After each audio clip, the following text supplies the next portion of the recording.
হামজা চৌধুরীর পর এবার বাংলাদেশ জাতীয় দলে যোগ দিচ্ছেন সামিত সোম। কানাডিয়ান প্রিমিয়ার লিগের ক্লাব ক্যাভারলি এফসির এই মিডফিল্ডারকে খুব শীঘ্রই দেখা যাবে লাল সবুজ জার্সিতে। নিঃসন্দেহে হামজা চৌধুরীর সঙ্গে সামিত সোমের জুটি বাংলাদেশ দলে শক্তি বাড়াবে। এখন প্রশ্ন হলো এই দুজনকে একসাথে কিভাবে ব্যবহার করে সর্বোচ্চ ফলাফল বের করা যাবে। ভারতের বিপক্ষে অভিষেক ম্যাচে হামজাকে ডিফেন্সিভ মিডফিল্ডে খেলিয়েছেন বাংলাদেশ কোচ। ধারণা করা যায় আগামী ম্যাচগুলোতেও হামজা এই পজিশনেই খেলবেন, কারণ হামজার মতো প্রোফাইলের ফুটবলার এই পজিশনেই খেলতে সবচেয়ে বেশি স্বাচ্ছন্দ্য বোধ করেন। ভারত ম্যাচে তার পারফরম্যান্সও একই কথা বলে। সেক্ষেত্রে সামিত সোম কোন পজিশনে খেলবেন কিংবা কোন পজিশনে তাকে খেলালে বাংলাদেশ দল সর্বোচ্চ ফায়দা নিতে পারবে, চলুন এই বিষয়ে আলোচনা করা যাক। সামিত সোম মূলত একজন সেন্ট্রাল মিডফিল্ডার। ক্লাব ক্যারিয়ারে মেজর লিগ সকার এবং বর্তমানে কানাডিয়ান লিগে খেলছেন তিনি।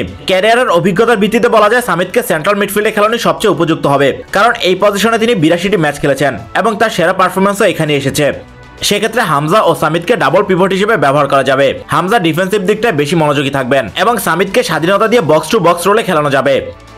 আবার সামিত সোমকে অ্যাটাকিং মিডফিল্ডও ব্যবহার করা যেতে পারে, যেখানে তিনি পাসিং, ক্রসিং এবং শুটিং অ্যাবিলিটির মাধ্যমে দলের আক্রমণে গুরুত্বপূর্ণ ভূমিকা পালন করতে পারেন। পাশাপাশি এই পজিশন থেকে সামিত প্রতিপক্ষ রক্ষণকে আরো বেশি চাপে ফেলার সুযোগ পাবেন। একই সঙ্গে বাংলাদেশের গোল করতে না পারার যে দুর্বলতা সেটারও কিছুটা প্রতিকার আনতে পারবেন, কারণ অ্যাটাকিং মিডফিল্ডে খেললে সামিত প্রতিপক্ষের বক্সের আশেপাশে অবস্থান করবেন এবং মডার্ন ফুটবলে এই পজিশন থেকে নিয়মিতই গোল করতে দেখা যায়। একই সঙ্গে তার ক্রিয়েটিভিটি আরো বেশি পরিমাণে গোলের সুযোগ তৈরিতে সাহায্য করবে। তাই বাংলাদেশ দলের প্রেক্ষাপট অনুযায়ী সামিতকে অ্যাটাকিং মিডফিল্ডার হিসেবে খেলানোই বেশি যুক্তিযুক্ত।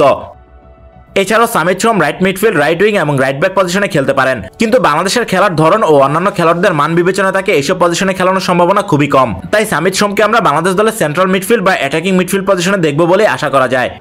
হামজা চৌধুরী ও সামিত সোমের সমন্বয়ে বাংলাদেশের মাঝমাঠ একটি শক্তিশালী ইউনিটে পরিণত হবে, যা দলের আক্রমণ ভাগ ও রক্ষণ ভাগের মধ্যে দারুণ সমন্বয় তৈরি করবে। তবে তাদের সেরা পারফরম্যান্সের জন্য দলের বাকি খেলোয়াড়দেরও যথাযোগ্য সমর্থন যোগাতে হবে, কারণ দিন শেষে ফুটবল একটি দলগত খেলা। সামিত সোমের সম্ভাব্য পজিশন নিয়ে আলোচনার সঙ্গে জুনে তাকে পাওয়া যাবে কিনা সে আলোচনাও করতে হচ্ছে, কারণ এখনো তার বেশ কিছু আনুষ্ঠানিকতা সম্পন্ন করতে হবে এবং সবকিছু সম্পন্ন করা শেষ সময় ম্যাচের এক সপ্তাহ আগে, অর্থাৎ 3 জুনের মধ্যে সবকিছু সম্পন্ন করতে হবে। এর আগে সবকিছু সম্পন্ন করে ফিফার অ্যাপ্রুভাল না পেলে সিঙ্গাপুর ম্যাচে সামিতকে পাওয়া যাবে না। বাংলাদেশ দলে খেলতে সামিত সোমের প্রয়োজন বাংলাদেশি পাসপোর্ট, যার জন্য আবেদন করতে আবার প্রয়োজন বাংলাদেশি জন্ম নিবন্ধন। বাফুফে জানিয়েছে জন্ম নিবন্ধনের জন্য আবেদন করা হয়েছে, সেটা পেয়ে গেলেই কানাডায় বাংলাদেশ হাই কমিশনে পাসপোর্টের জন্য আবেদন করবেন তিনি। তার সঙ্গে তার বাবা মায়েরও বাংলাদেশি জন্ম নিবন্ধন প্রয়োজন। এরপর প্রয়োজন হবে কানাডিয়ান এফএ থেকে এনওসি, কারণ এর আগে কানাডার বয়স ভিত্তিক ও জাতীয় দলে খেলেছেন তিনি।